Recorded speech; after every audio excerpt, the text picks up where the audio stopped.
Patunay na namulat na ngayong taon ng maraming Pilipino sa malalim na problema ng korupsyon sa bansa. Nagkaroon ng mga parody na hindi lamang nanatili sa mga comedy skit, umabot na rin sa Christmas songs. May report si Jamie Santos.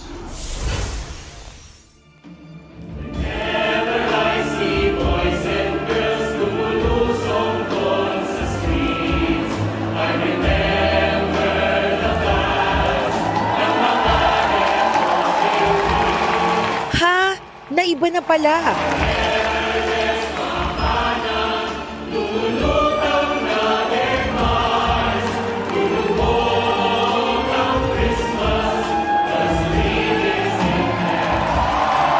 Ang pamaskong concert ng UP Symphony Orchestra noong Biyernes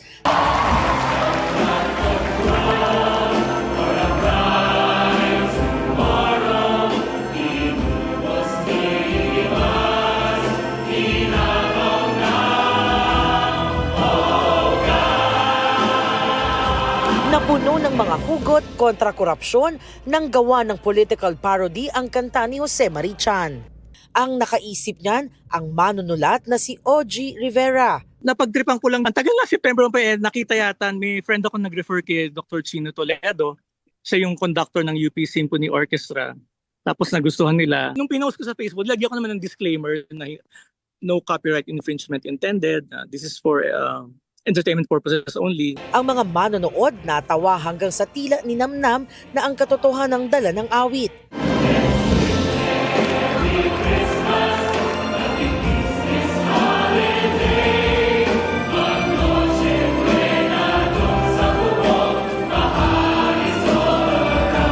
Natatawa sila nung una, tapos biglang nalulungkot sila, tapos nasasaktan sila, tapos nagagalit sila.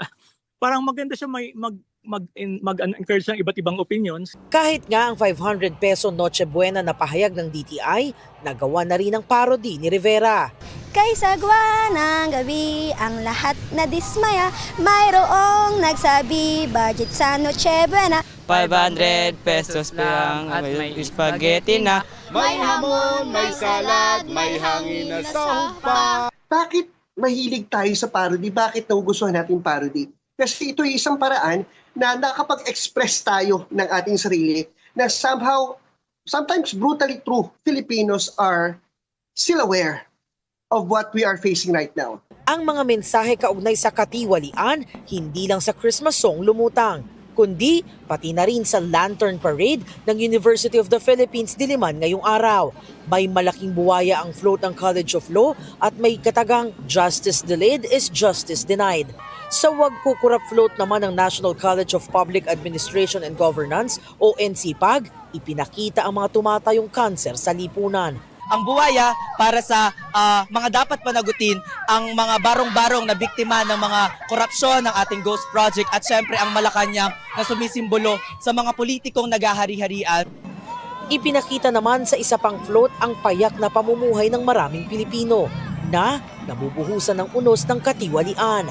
May tanong po kami na maaanod ba ng baha ang ating mga pangarap?